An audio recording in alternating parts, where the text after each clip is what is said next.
Welcome back for another video. Who are the best players to buy for Gameweek 26? It's the first double game week of the season, so we'll talk about the Arsenal players, who are the best, whether any Wolves assets are worth buying. But aside from that, also the majority who I expect are on triple Arsenal already, so we'll discuss in depth all the other players to look at buying as well. So goalkeepers first. So Arsenal will play Brentford away, then they've got Wigan in the FA Cup, and then they've got Wolves away in the second half of their double game week. Wolves will play Forest away, and then Grimsby Town away in the FA Cup, and then Arsenal home. So it's Raya and Jose Sarr that are the top two keepers for Gameweek 26 projections. So is Sarr worth a transfer if your Arsenal triple up doesn't involve Raya? Well, he's not considerably ahead of any other keepers, and there's likely to be other game weeks coming up that you probably stand to gain more points from using a transfer than you would if you were to go like Dubravka to Sarr this week, so I wouldn't bother. Wolves have got about a 40% chance of keeping at least one clean sheet, which places them just behind Palace, Man City and Forest, just ahead of Liverpool, Chelsea and Bournemouth. Arsenal have got a 90% chance of keeping at least one. Screenshot here is from the projections ticker on the FPL Focal app. Another thing that's absolutely not worth it is spending two transfers to swap Raya to Timber. I think even two transfers to change Raya to Gabriel I'd be quite reluctant to do, as long as you've got Rice or Timber already, because then you've got a good captain. Raya's ceiling is generally 6 points though, and he did actually get a rare bonus point last match for a 7-pointer, but it's 6 or 7 points, that's his ceiling. You want to captain a high upside pick in a double game week, and keepers generally aren't, so don't captain Raya. Liverpool are hitting a great patch of fixtures now, and after Raya, Alisson is top of all keepers for the next 5 game week projections. Liverpool is second only to Arsenal for projected clean sheets over the next 5 as well. We're actually joint second with Man City, but Donnarumma just doesn't make any sense to buy when they blank in Game Week 31. Palace have got a couple of ridiculous fixtures next, but Henderson's in the same boat. He blanks in Game Week 31.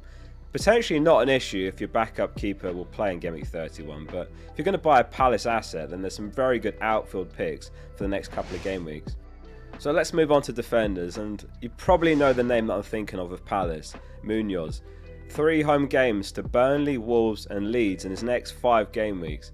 It is team dependent, like some of you might have scope to take that 5 game week punt on a player from a team that blanks in Game Week 31. Since we do still have lots of free transfers between now and blank Game Week 31, just count up how many players you've got from Arsenal, Wolves, Man City and Palace, and then you can work out how many players you're potentially down in 31 and then work backwards from that if you can afford to add one more. Palace are a bit of a question mark though, aren't they? Given Gue's departure, Glasner set to leave in a few months, it's more of a gamble than it was early in the season.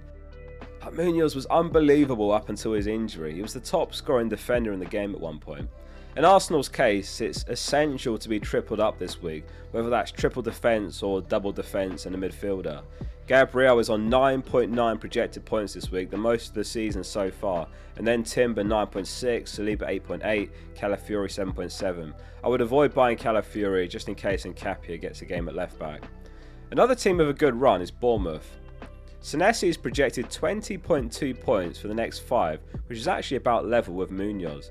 He's got Everton and West Ham away, and then Sunderland and Brentford home, and then Burnley away. He remains a league leader for DEFCONs this season. He's got 297 DEFCONs in total, 12.62 per 90 is top of all defenders, as is his 79% success rate. Great value for 4.8 mil. Hill has also emerged as an option for 3.9 mil.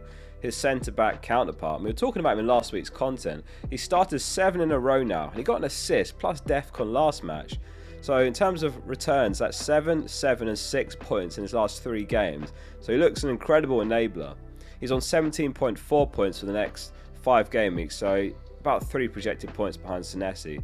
That's mainly because his slightly reduced predicted minutes, just in case he gets one game off somewhere, and Senesi is better for DEFCONs.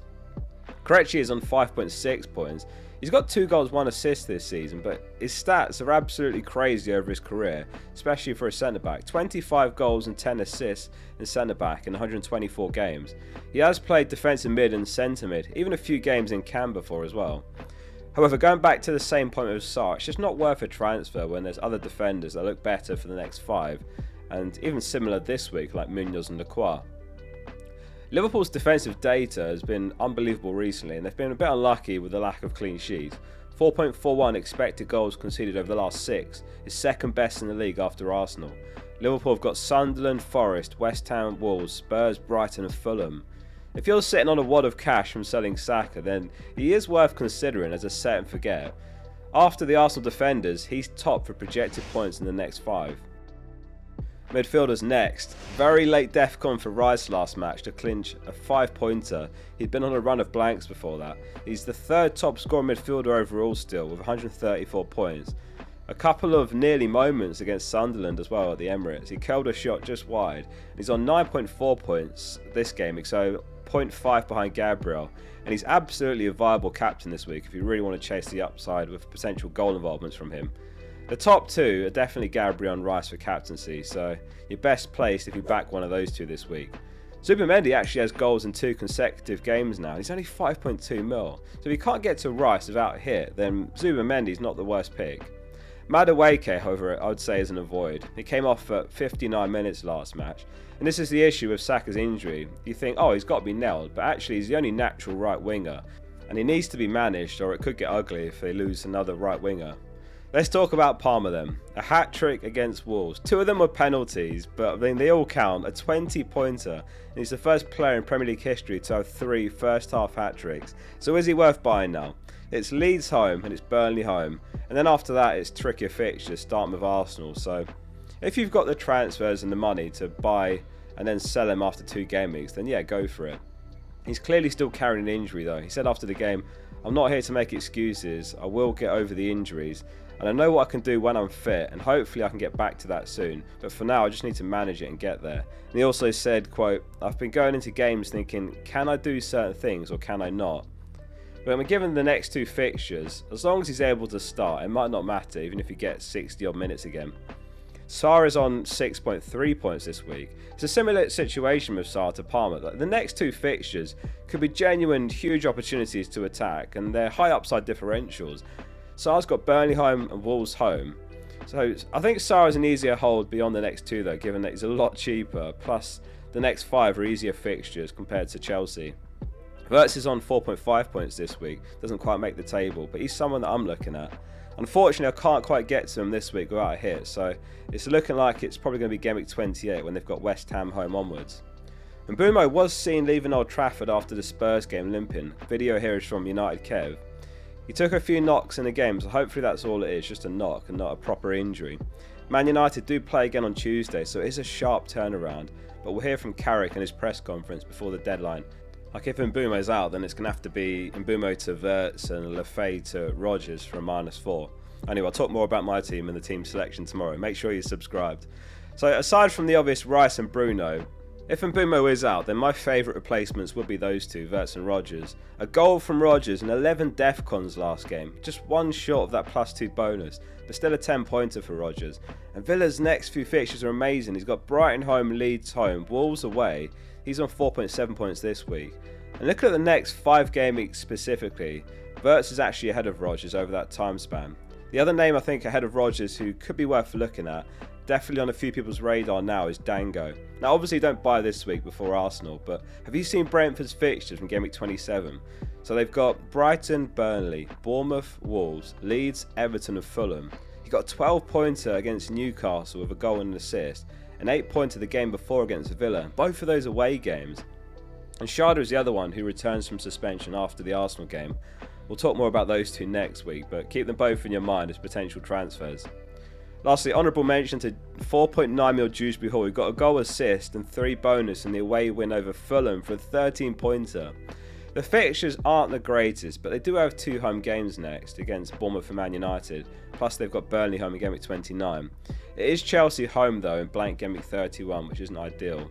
We're at a point where every transfer does need to have Game Week 31 factored into your thinking. Like if I buy X player, will I need to start them later in Game Week 31?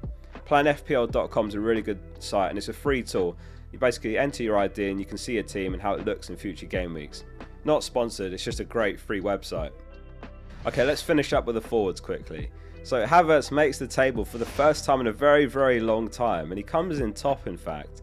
However, he is still behind Rice, he's behind the defenders, he's behind Raya for projected points this week, so I would avoid buying. It's just too risky when his minutes have been heavily managed. He got 60 and 66 minutes the last 2 games, plus Gyökeres scored a brace off the bench.